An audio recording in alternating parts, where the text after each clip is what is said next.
Namaste. In our part 1, we created the skeleton like this, and in our part 2, we created till here. So, part 3 is all about coloring him, and I will be showing what we can do with him. And also, part 3 is about just tightening the joints and other accessories and something like that. So, let's begin with the coloring part first. Wee-oo. So what first thing that I'm gonna do is I'll be doing a black wash. So what I did is first I colored the lower part like this so that I can get a reference of how to color it. I wanted to see how the color will look because this is completely up to me which color I give. Also it's up to you. I have given him a grey color because his joints are white. And we'll speak about that later on. So what I'm doing currently is giving it a black wash, fully black wash. If you have watched the snake tutorial and the dragon tutorial, same painting techniques which I have used there, I'm gonna use it over here as well. So what I'm doing here is that giving it a black wash so that the color gets fit into the gaps, the scale gaps like this you can see. And later on, what I will be doing is I will do a dry brush on it. Dry brushing, the colors which I will be using for dry brushing is mainly white, black, and I might mix some yellow or blue, but mainly I was suggesting only white and black because you can see the joints over here are white. Now you cannot color the joints because after moving a lot the joints will get some friction and due to that the color will come out. So in case you want to color the joints, if you want color joints, then what you have to do is add color while mixing the clay on. So here you can see I have added color while mixing the clay, and I have also given pattern to the wall so that see you can see when even if I do as much as movement, the color won't go off. It will stay red. So this is what I am doing is just doing some dry brushing like this.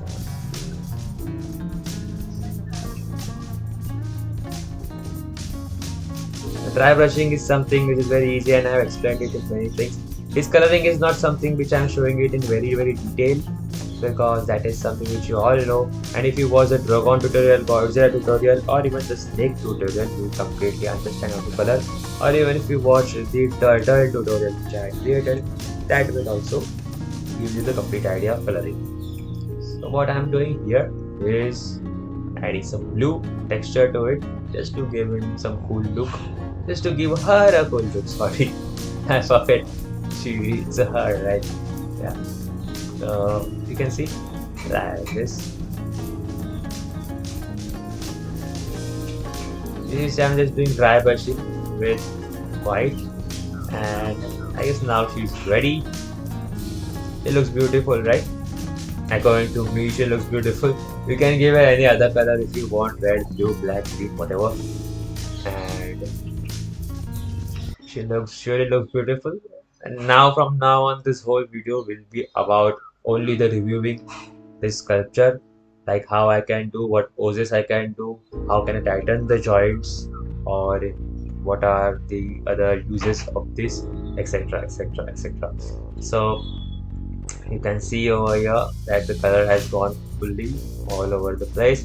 Now there are chances that while moving the joints, some color might come off, but you can just repaint it again and then do something like that because there is no other option, because since this is an handmade artwork, so it is not meant to be played with. It is mainly used for decoration and you can keep it anywhere at the office desk or in a showcase, wherever you want. This looks really good.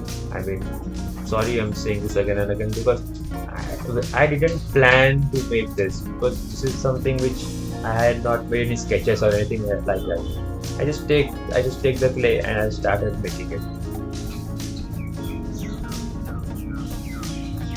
So it was difficult task to paint the eyes, but surely it was a funny one.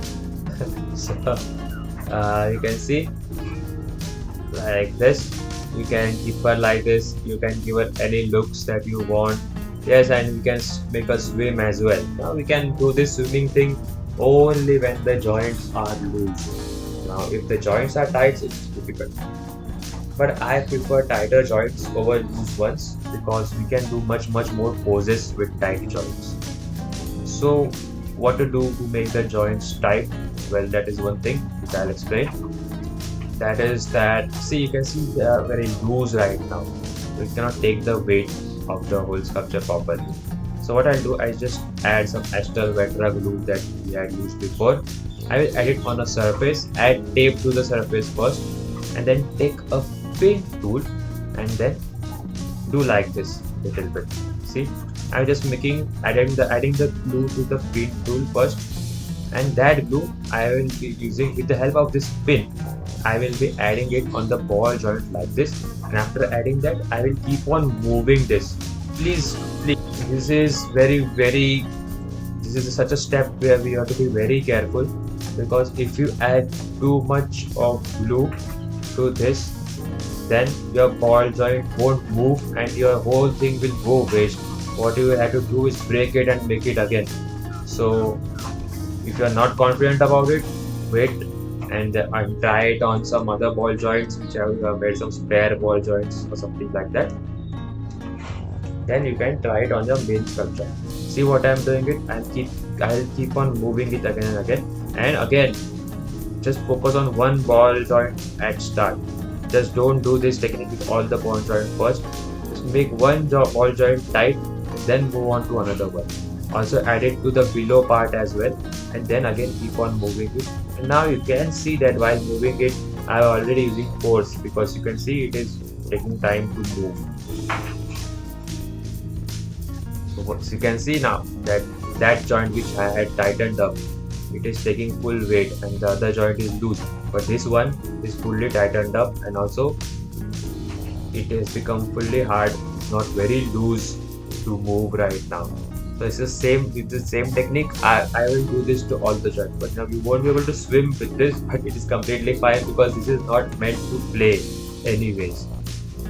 This is not plastic, this is clay, and this is fully hand painted as well, so that might get removed, right? Color might get removed. So you can see her joints are now fully tightened up, and you can see her pose right now. You can do as many poses of her once the joints are tight.